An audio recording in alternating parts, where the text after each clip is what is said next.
ಚನ್ನಗಿರಿ ನಕಲಿ ಪಿಂಚಣಿ ಅವ್ಯವಹಾರದ ಕುರಿತು ಮಾನವ ಹಕ್ಕುಗಳ ಸಂಘಟನೆಯ ದೂರು, ತಕ್ಷಣ ಕ್ರಮಕ್ಕೆ ಆಗ್ರಹ. ದಾವಣಗೆರೆ ಜಿಲ್ಲೆ ಚನ್ನಗಿರಿ ತಾಲೂಕಿನ ಸಂತೆಬೆನ್ನೂರು 1ನೇ ಹೋಬಳಿಯಲ್ಲಿ ನಡೆದಿರುವ ನಕಲಿ ಪಿಂಚಣಿದಾರರ ಅವ್ಯವಹಾರ ಸಂಬಂಧವಾಗಿ human rights council for India ಸಂಘಟನೆಯ ಪದಾಧಿಕಾರಿಗಳು ತಹಶೀಲ್ದಾರ್ ಕಚೇರಿಗೆ ಅಧಿಕೃತ ದೂರನ್ನು ಸಲ್ಲಿಸಿದ್ದಾರೆ. ರಾಜ್ಯ ಉಪಾಧ್ಯಕ್ಷ ಮಹತೇಶ್ ರಾವ್ ಸುರ್ವೆ, ರಾಜ್ಯ ಯುವ ಘಟಕದ ಅಧ್ಯಕ್ಷ ನಿತ್ಯಾನಂದ ಹಿರೇಮಠ ಹಾಗೂ ತಾಲೂಕು ಘಟಕದ ಅಧ್ಯಕ್ಷ ಅಸ್ಲಾಂ ಶೇಖ್, ನಗರ ಘಟಕದ ಅಧ್ಯಕ್ಷ ಎಂಬಿ ಮಂಜುನಾಥ್ ಇವರು ಮಂಗಳವಾರ ತಹಶೀಲ್ದಾರ್ ನಾಗರಾಜ್ ರವರನ್ನ ಖುದ್ದಾಗಿ ಭೇಟಿ ಮಾಡಿ ಸಂತೆಬೆನ್ನೂರಿನಲ್ಲಿ ಕಂದಾಯ ವಿಭಾಗದ ಕೆಲ ಅಧಿಕಾರಿಗಳು ನಕಲಿ ಪಿಂಚಣಿಗಳನ್ನು ಸೃಷ್ಟಿಸಿ ಸರ್ಕಾರಿ ಬೊಕ್ಕಸಕ್ಕೆ ಹಾನಿ ಮಾಡಿರುವುದಾಗಿ ಸರಕು ದಾಖಲೆಗಳೊಂದಿಗೆ ದೂರನ್ನ ನೀಡಿದರು.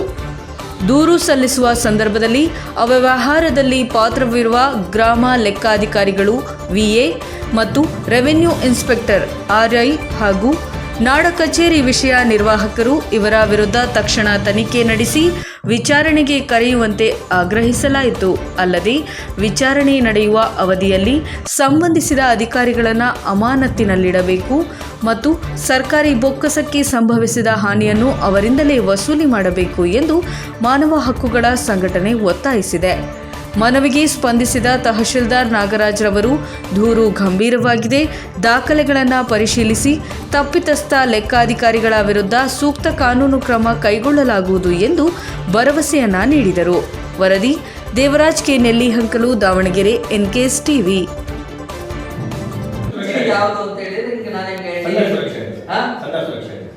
ಸಂಧ್ಯಾ ಸುರಕ್ಷೆಗೆ 65 ವರ್ಷ ಏಜ್ ಆಗಿರ್ಬೇಕು. ಅವನಿಗೆ 40,000 ರೂಪಾಯಿ ಪಿಂಚಣಿ, ಇದು ವಾರ್ಷಿಕ ಆದಾಯ ಮೀರಂಗಿಲ್ಲ, ಇನ್ಕಮ್ ಅಷ್ಟಿದ್ರೆ ನಾವು ಅವನಿಗೆ ದಾಖಲಾತಿ ಆಧಾರದ ಮೇಲೆ ನಾವು ಮಾಡ್ತೀವಿ. 65 ವರ್ಷದ ಒಳಗೆ ಪ್ಲಸ್ ಇನ್ಕಮ್ ಪ್ರೂಫ್ ಕೂಡ ಕೊಡ್ರಿ ಅಂತ ಕೊಟ್ಟಿದ್ದಾರೆ. ನೀವು ಅವ್ರು ಕೇಳ್ತಾ ಇರೋದೇನು, ಹಿಂದೆ ನನ್ನ ಹತ್ರ ಬಂದಾಗ ರೆಕಾರ್ಡ್ ಮಾಡಿ, ಅದ್ರ ತೊಂದರೆ ಇಲ್ಲ, ನಾನೇ ಹೇಳ್ತೀನಿ. ಅದು ಅಂತ ದಾಖಲೆಗಳಿದ್ರೆ ಅವರು ನಕಲಿ ಇದನ್ನ ಆಧಾರ್ ಕಾರ್ಡ್ನ ತಿದ್ದಿದ್ದಾರೆ ಅಂತ ನನ್ನ ಹತ್ರ ಹೇಳಿದ್ರು.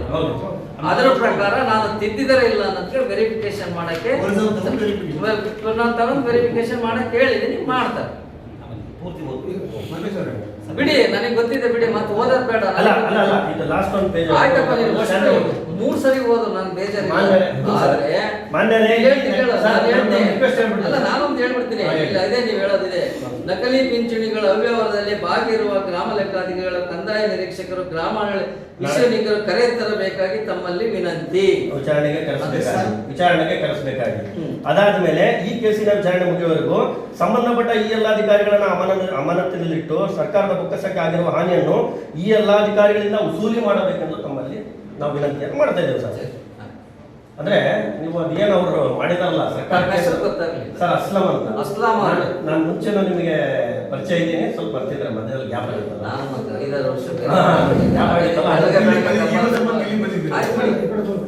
ಇನ್ನು ಐತೆ ಮುಗಿತ ಈಗ ಅದಕ್ಕೆ ಏನ್ ಸರ್ ಈಗ ಹೇಳ್ತೀನಿ, ಕ್ಲೋಸ್ ಮಾಡಿ. ಪ್ರಕಾಶ್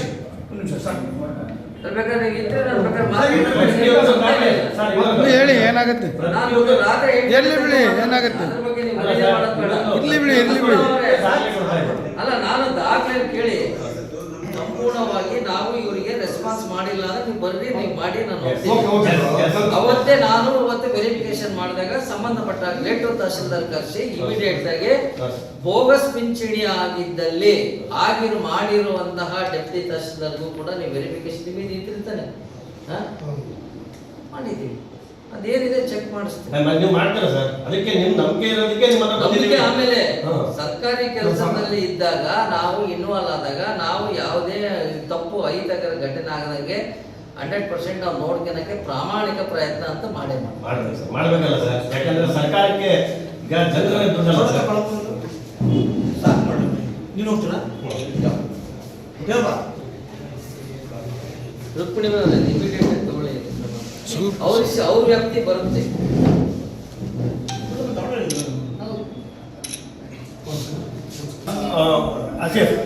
ಎಲ್ಲ ದಾಖಲೆಗಳನ್ನ ಮಾನ್ಯ ತಹಶೀಲ್ದಾರ್ ಅವರಿಗೆ ನಾವು ಸಲ್ಲಿಸ್ತಾ ಇದ್ದೀವಿ. ಅಂದ್ರೆ ವಿತ್ ಪ್ರೂಫ್, ಎಲ್ಲ ಪ್ರೂಫನ್ನ, ಪಿಂಚಣಿಯನ್ನ ಏನು ಇದು ಮಾಡಿದಾರಲ್ಲ, ಫೇಕ್ ಪಿಂಚಣಿ ಮಾಡಿರ್ತಕ್ಕಂಥದ್ದು ಸಂಧ್ಯಾ ಸುರಕ್ಷೆ ಯೋಜನೆದು ಪ್ರತಿಯೊಂದು ದಾಖಲೆಗಳನ್ನ ನಾವು ಮಾನ್ಯ ತಹಶೀಲ್ದಾರರಿಗೆ, ದಂಡಾಧಿಕಾರಿಯವರಿಗೆ ನಾವು ಸಲ್ಲಿಸ್ತಾ ಇದ್ದೀವಿ.